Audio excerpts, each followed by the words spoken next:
We're at episode 3 of how to recover from and prevent back pain. And one of the primary causes in our culture today that a lot of people I don't think necessarily think about as it relates to causing back pain is sitting. You can say, well boy, sitting doesn't seem like a very strenuous thing to do. And sitting in itself is not an extremely strenuous thing to do. The problem is our bodies are designed to move and to function, and sitting causes us to destabilize our low back or our core, and it doesn't engage those muscles, and those muscles begin to stop firing and functioning like they should, which then when we do go to move, we don't have the core stability that we need in order to function properly.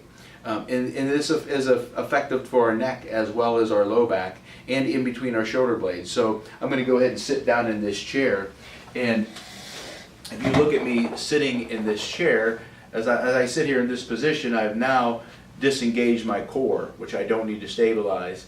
Oftentimes over time my head will drift forward, giving me anterior head posture, forward head posture, creating stress in between my shoulder blades and my upper back.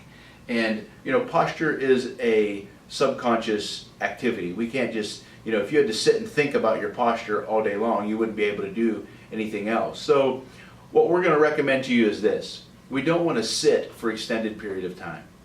Sitting for greater than 20 minutes starts to cause stretching of the ligaments and what we call plastic deformation. So I have a little rubber band here that I'd like to use as part of my demonstration, but if I take this rubber band and I stretch it out like this and I bring it back, it stretches right back to the way it was.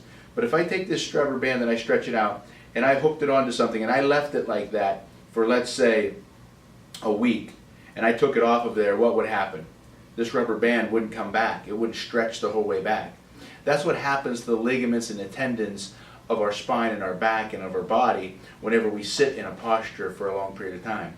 Sitting causes some of the highest degrees of compressive force of the discs in your lumbar spine and your neck when we compare those different postures or situations of our body. So literally, unless you're running where you feel pounding, when you sit, you create a lot of compressive force in your lumbar spine and in your neck.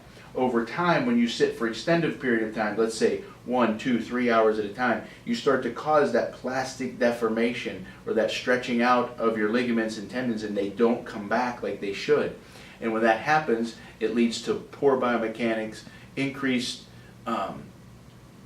possibility of subluxation or misalignment in your spine, and that can lead to chronic or ongoing neck and back pain. So what do we want to do? Well, it's not always just about sitting in proper ergonomic posture all the time. While we encourage you to be in a good ergonomical position, the reality is just being in the same position for a long period of time can be very detrimental. So change your positions often.